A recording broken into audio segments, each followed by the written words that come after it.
Есіміңіз? Есімім Салимов Мерхат Асқарұлы. Бизнес-бастау кәсіпкерлік мектебі 24-ші ағым шабандозы болдым. Кейін онбасы, кейін Сардар болдым. Таңдап алған салам, бұрыннан таңдап келген салам дизайн жобалау, архитектура.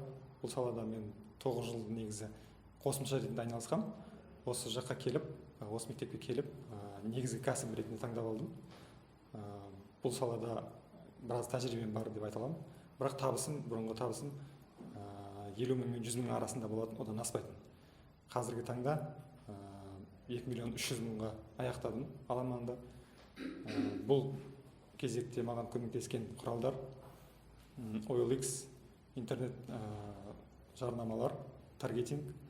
Осы арқылы мен 2-ақ тапсырыс алдым. Соның өзі маған жеткілікті болды. Осы тауымды орындауға.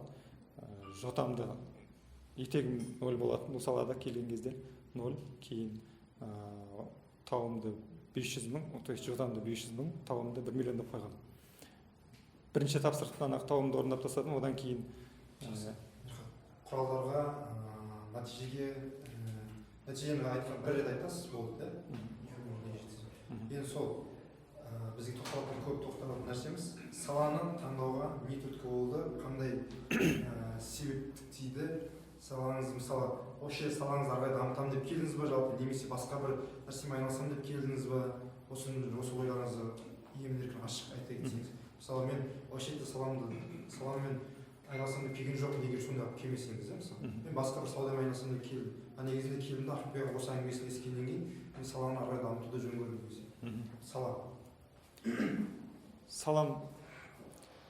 Саламды мен бизнес-бастауға дейін таңдап келгем. Өйткені бұрынғы кәсібім болатын, оны жауып тастадым да 2 ай бойы осы бизнес-бастауға дайындалып, кітаптар оқып. Неше жылдан бері білесіз? Неше жылдан бері айналыспақсыз осы саламен? Бұл саламен негізі қосымша түрінде 9 жыл болды айналысып келе жатқаныма. Негізгі қосымша бұл, негізгі кәсібіңіз сонда? Негізгі кәсібім жиһаз болды. Жиһаз өндірумен айналыстым. Табысым жақсы болды, бірақ өзім шаршататын бизнес болды. Ол бизнестен шаршап, осы саланы дамытамын деп, осы бизнес-бастау кәсібіне келдім. Кәсібім, бұрынғы кәсібімді жауып, осы кәсібімді таңдап, өзім осы жаққа дамытамын деп келдім. Бұл жерде көмектескен құрал жаңағы интернет жарнама, атап айтсақ таргетинг, OLX топқа салу, копирайтинг, жақсы мәтін жазу, жақсы суреттер салу, жақсы тақырып жазу, жақсы жалпы құралдарды меңгеру. Ағайдың қандай сөзі септік болды? Ағайдың осы саланы дамытуда негізгі ағайдың мына бір сөзі септік болды.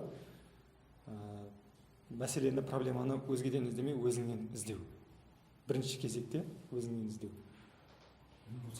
Бұл салаға қатысы жоқ. Салаға қатысты ешқандай... Мысалы, төрт шеңбер ағайдың әсер етті, тосын нәрселер. Мысалы, чек-листтен өттім, тағы көп қой, мысалы, не бар, таблица бар. Ағайдың ұсынған жаңағы шеңберлері, таблицасы көмектесті. Негізінде таблицамен отырып өзім 5 саланы жазып шыққам, басында тағы да бір нақты таңдайын деп. 5 саланың ішінен осы озып шыққан негізі дизайн, архитектура жобалау. Шеңберге де салдым, аттың тұяқтарына да салдым. Барлығынан плюсы көп болған осы дизайн жобалау өзіме жақсы ұнайды. Жақсы көремін, жақсы білемін, және болашағы бар деп білемін, өйткені интернетпен жарнамалауға болады. Және бұл бір технология, компьютермен жасалатын технология. Талқы жасап көрдіңіз, талқының көмегі тиді ме? Талқының әрине көмегі тиді. Ағайдың ондықпен ба, ағаймен ба, қайсы талқының көмегі тиді? Ондықпен талқы жасадық. Негізі көмектескен ағайдың талқысы. Бұл жерде ең бірінші болып мен талқыға түстім. Өмірбаянымды қысқаша айтып өттім, және дизайн туралы айтып өттім, тәжірибе туралы айтып өттім. Ол кісінің берген жоспарлық жоспары көмектесті. Ол кісінің айту бойынша 20 маркетологпен кездесу, 20 дизайнермен кездесу, келісімшартқа отыру. Соның бәрін бірге бір орындадым. Бірге бір орындау арқылы дизайнерлермен ауызша келісімге отырдым, бірақ қазір уже жазбаша келісімшартқа отырып жатырмын. Маркетолог таңдап қойдым. Жазбаша келісімшартқа отырдым. Ол енді сайтым дайын болады, сол кезде ары қарай жарнама болады. Тамаша. Сіздің, мен байқаймын, белсенділігіңіз жоғары. Осы нәтижеге жеткенге белсенділігіңіз көмек тиді ме? Мысалы, сала таңдауға болсын, жалпы нәтиженің жоғары жеткенге, мысалы бірінші орталыққа шықтым деп жатсыз ғой, сіздің ол белсенділігіңіздің арқасында, немесе белсенділік танытпасам, мен өзім шығамын деп айтпасам, мен мүмкін отыра беретін бе едім деген сияқты. Бұған тәжірибем көмектесті деп айта аламын, өйткені өткен кәсібімде жиһазбен айналысқан кезде 4 жыл бойы мен шыңдалдым деп айта аламын. Уақытты тиімді пайдаланып білдім, уақытты бағалай білдім. Және кез келген нәрсеге бірінші болып ұмтылуға, бірінші болып меңгеруге және қолдануға осыған.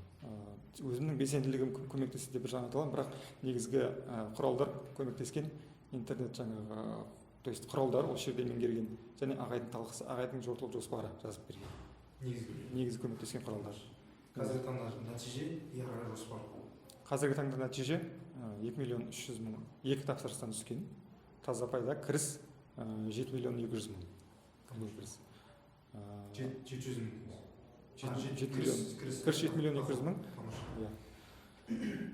Ары қарай жортуыл жоспарым осы сәуір айына жазылған жоспар.